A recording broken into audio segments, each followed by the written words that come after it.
Hi folks, welcome to this week's episode of the Ask the R podcast, where we've got a real treat for you. In this week, we're going to be deep diving into listeners' questions. These questions have come flooding into me from all over our social media channels. So sit tight, let's dive in, let's see if we can solve some problems for people.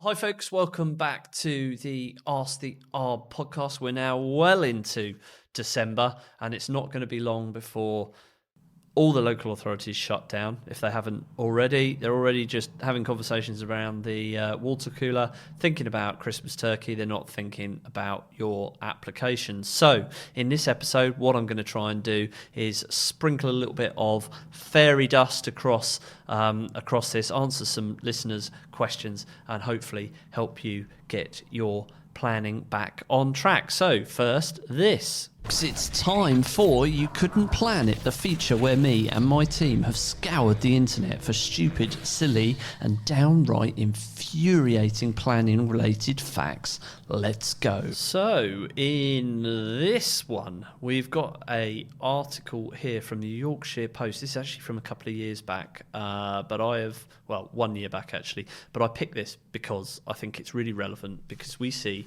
these applications coming across our desk all the time. And it says, landowner unaware, ! He needed planning permission for a 60-acre horse riding centre. I'm not too sure how you could not realise you needed that. Probably a question of not getting the right advice early on at the right point in the development process. So it says here, a landowner who transformed a 60-acre farm into a riding arena and livery centre business has said he was unaware he needed planning consent. In an unusual planning application to North Yorkshire Council, Gary, we'll call him, that is his name actually, I just don't want to say his surname, is seeking retrospective consent to retain stables he has built and to change the use of agricultural barns and land as a commercial livery and exercise arena. The application comes amid mounting concerns from non-agricultural developments on farmland across North Yorkshire, with MPs, community leaders and residents highlighting food security issues and calling for planners to protect existing farm land. We're seeing quite a lot of these, and it's an issue. So a lot of people are buying rural properties and they're hoping to put livery on there, whether it's for their own horses or whether it is for commercial reasons. One of the big problems now is biodiversity net gain. So this is where you have to obtain 10% improvement over the baseline. If you're maximising the amount of land available for the livery yard, it can become quite challenging to meet your B&G obligations on site. So a lot does depend on the size of the site. So I thought that was an interesting one just to have a quick look at there, because it is a very topical at the moment. So I have got a series of questions in here. Let me just pull it up. And the first one I've got here is from Brian. Doesn't tell me where he's from. And Brian says, what's the minimum sequence of tree/eco steps to stay on programme? What's the minimum sequence of tree eco steps to stay on programme? If you were live, Brian, I'd get you to say that in your own words, because it doesn't make an awful lot of sense, but I'm going to try and explain this. So essentially, I'm going to relate this to smaller sites. On larger projects, you follow the REBA design stages, but on a smaller site, it all really starts with a topographical survey. Particularly now, if you need arboricultural and ecological surveys, you're almost certainly going to need biodiversity net gain as well. And there's a popular phrase in business: what you measure improves, and the same goes for planning applications. You need to make sure you've got a good baseline. So it all starts with a topographical survey. So we make sure that the vast majority of the surveys we get involved with, they've got a topographical survey. In fact, that's a service that we now offer through our managed services division. So get a topographical survey done early on. Once you've got the topographical survey, you've got that good baseline of data. What you can do then is you can get those tree and ecology surveys done. Notice nothing's been designed at this point because you need to know what the constraints are.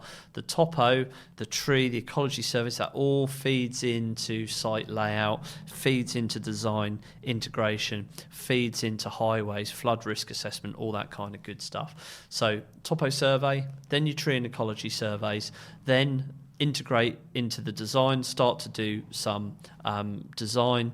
Once you've got those designs built up, it may be then that you're starting to look at method statements. So how is the project actually going to be delivered on site? Because there might be ecological constraints to accessing the site. There might be seasonal constraints to accessing the site. We're then looking at pre-construction, so we're looking to see what time of the year we can carry out our de-veg and all of that kind of good stuff. And then finally we're probably onto monitoring. So that gives you a rough idea of the sort of the flow, but to my mind it's always topo survey, enablement surveys, so tree surveys, ecology surveys, flood risk assessments, maybe some visualization work at that stage as well. Then you start with the design. So that's that one there from Brian. Let's have a look. We've got one here. Who's that from? Freya. There's one here from Freya. What tree and eco services can developers outsource? What tree and eco services can developers outsource? I would always look to bring in a specialist company to manage all of this for you. So if you can get a managed service that will do all your surveys, or your tree protection fencing, your Great Crested Newt fencing, your site clearance, your tree surgery, your landscape design, all of that kind of stuff.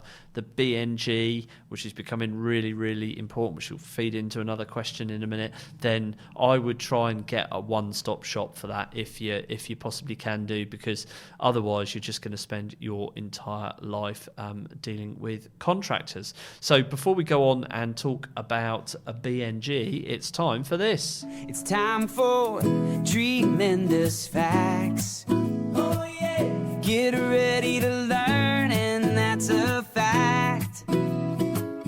Tremendous facts. I nearly sung then. Tremendous facts. Right, where are we? Let's have a look. Where have I got to on my list? On everyone's favourite feature with the best jingle ever.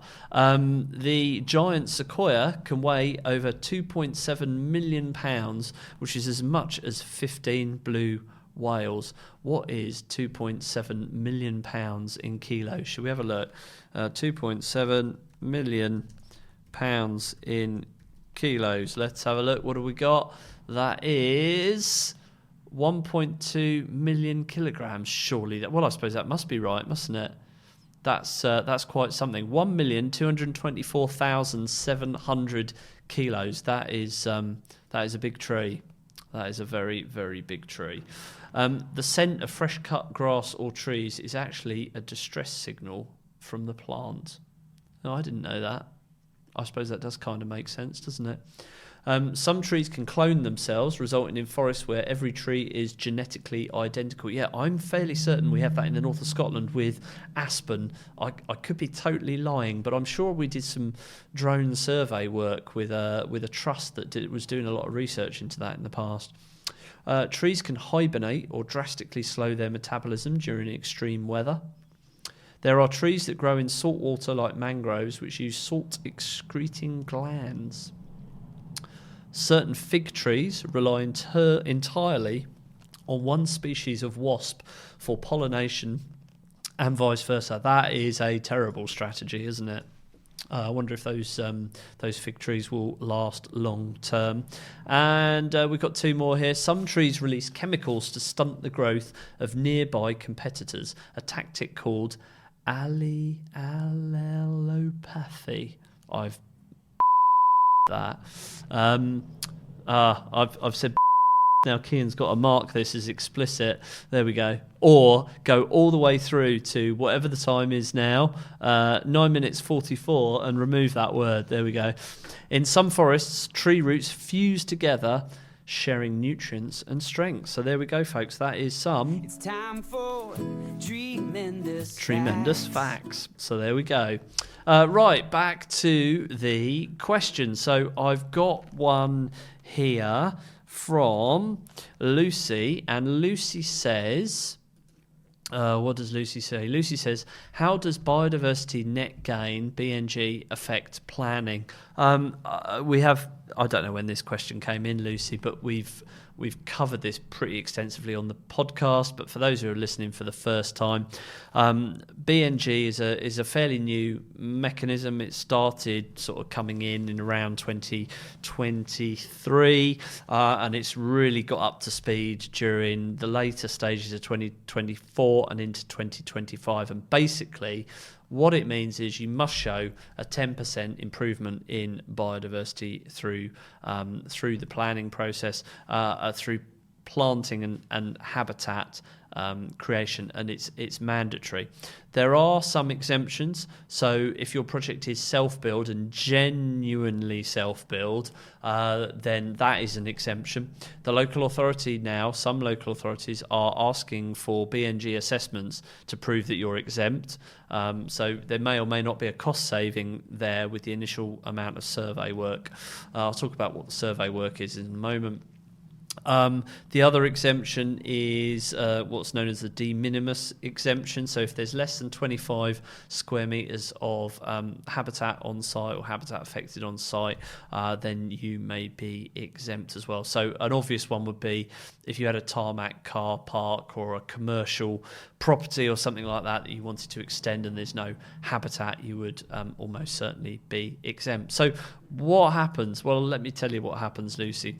Essentially what happens with BNG is that if you're not having any other ecology or tree surveys carried out, and ecologists will do a desktop assessment anyway because they need to look for things like priority habitats adjacent to the site, and then they will come out to site and they will map the site, and they will condition score any habitats on site. So it might be that you've got some trees on site and they need to collect some information on the quality of those trees. Maybe you've got some grassland and they need to condition score that and find out what it is. All of this information is added into a ginormous spreadsheet called the statutory biodiversity metric. And what happens within that spreadsheet is that there are all sorts of clever macros in there that look at the quality of all of these different habitats.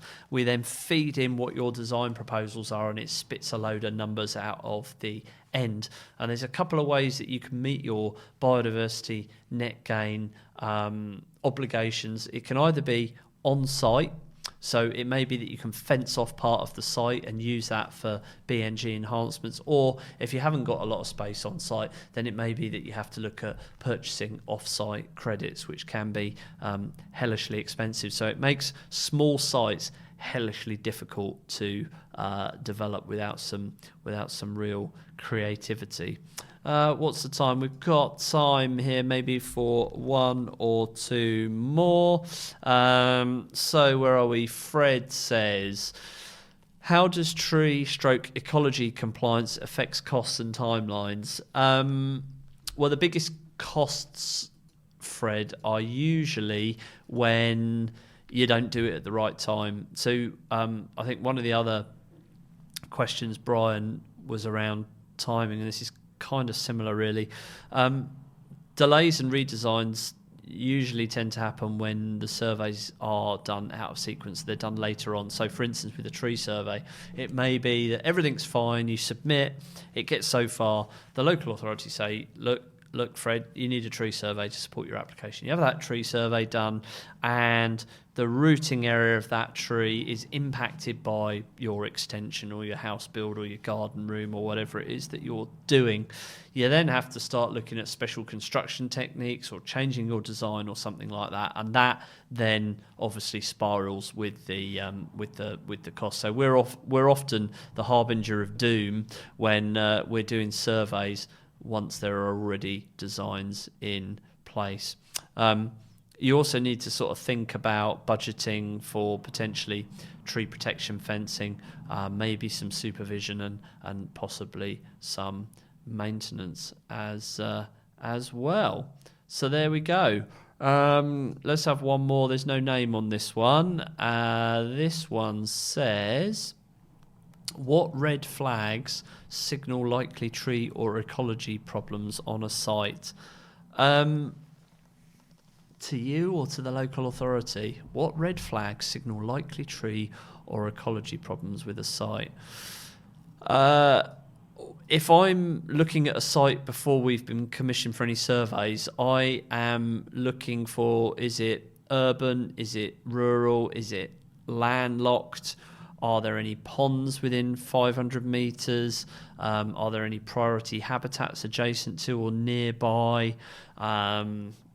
Are there sort of suitable commuting routes or things like that could potentially cause a problem for the clients?